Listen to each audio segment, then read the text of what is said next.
Hello, so in this video I will be doing a library haul to show you all of the things that I got at the library, because the library is the most magical place on earth, let's be real.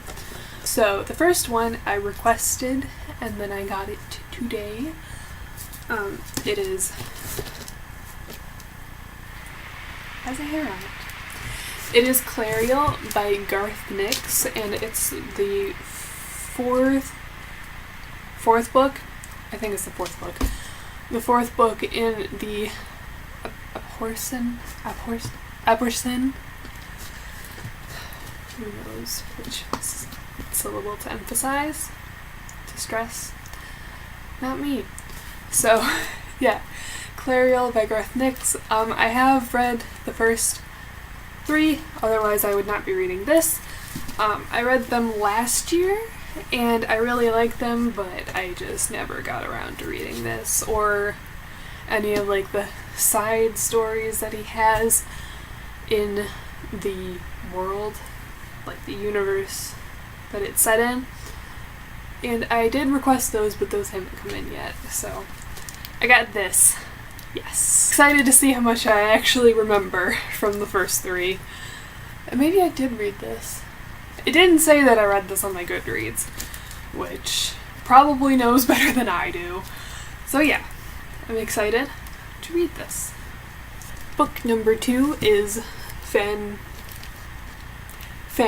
by Rowell, and I've heard many good things about this.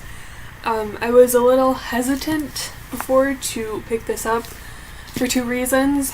The first one is that the story that she's writing fan fiction on in this, Simon Snow, in a review that I saw, it said that like Simon Snow is like equivalent to Harry Potter, but then she makes a Harry Potter reference which sort of throws the whole thing off a little bit.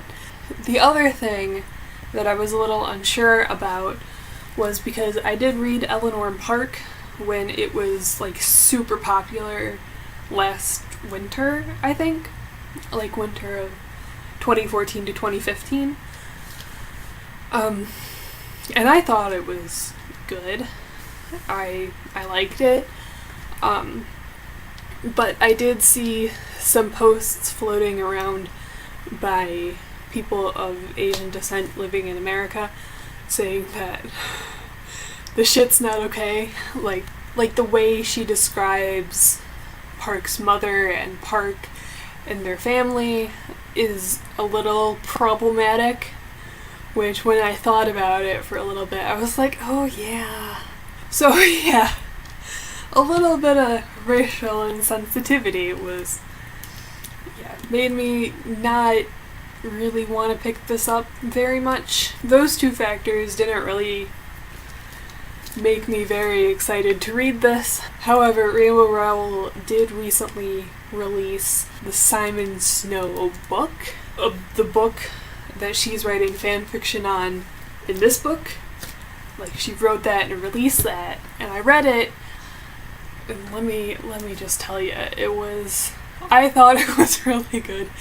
Again, I am very white, and there are people of color in the book, so as someone who is white, I can't accurately tell you whether the racial insensitivity that seems to be there in Eleanor Park is not there in the Simon Snow book, which is called Carry On, but it did have queer representation, which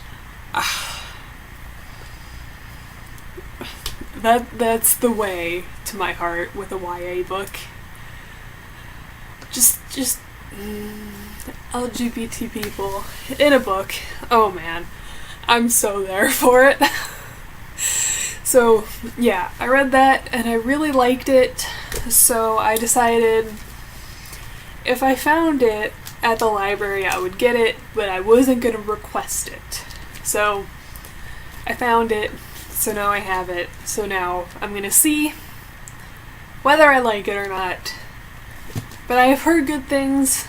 I know Zoe Sugg put this in her book club books to read. But yeah. I haven't actively gone searching for reviews on this, so I'm not entirely sure how this is gonna go. But we're gonna see. We're gonna see. The next book is called Dr. Bird's Advice for Sad Poets by Evan Roskos.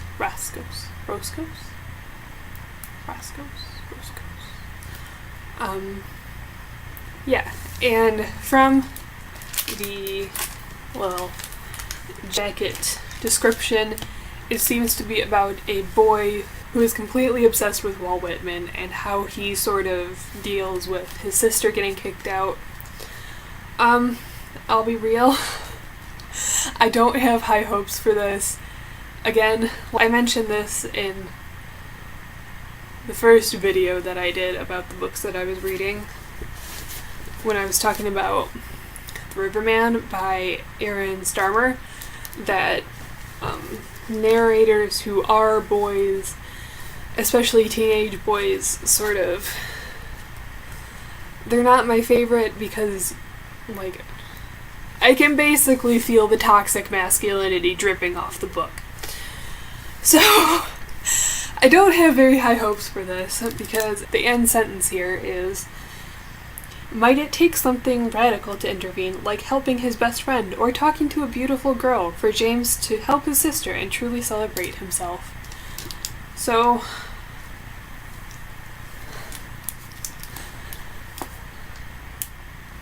I can only hope that this means that his sister is queer and he is not using women and objectifying them in order to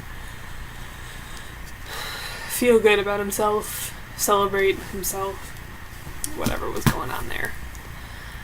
I hope that's what's going on. I'm gonna give it a chance, but I don't know what's gonna happen there.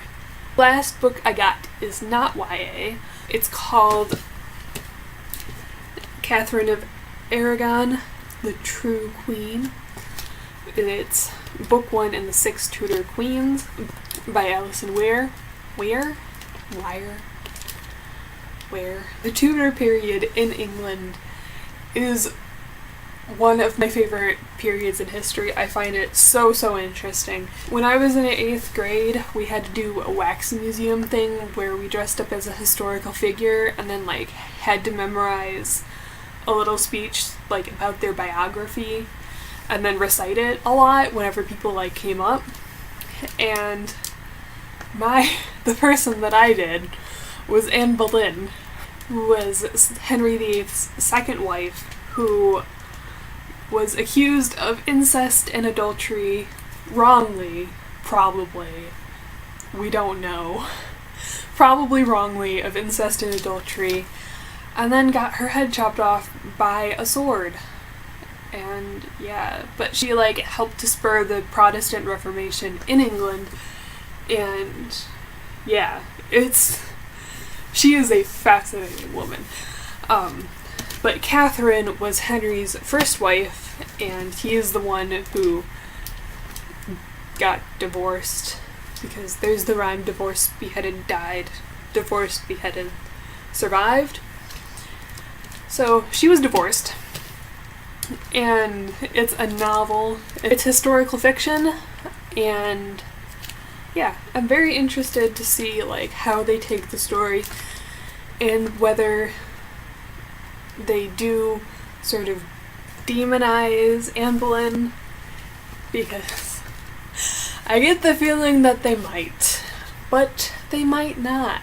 I'm also interested to read the rest of these when they come out, especially Anne's, and Catherine Howard. Yeah, I'm interested to read those too. I might do a thing about my favorite like Tudor period books and like documentaries and things like that. I don't know whether I will. because I don't know how much I actually read about the Tudor period. But if you have any recommendations, please tell me, because I would love to read about the Tudor period. So these were my library haul. And yeah, if you would like to hear me talk more about books, I don't know whether I'm gonna make more videos.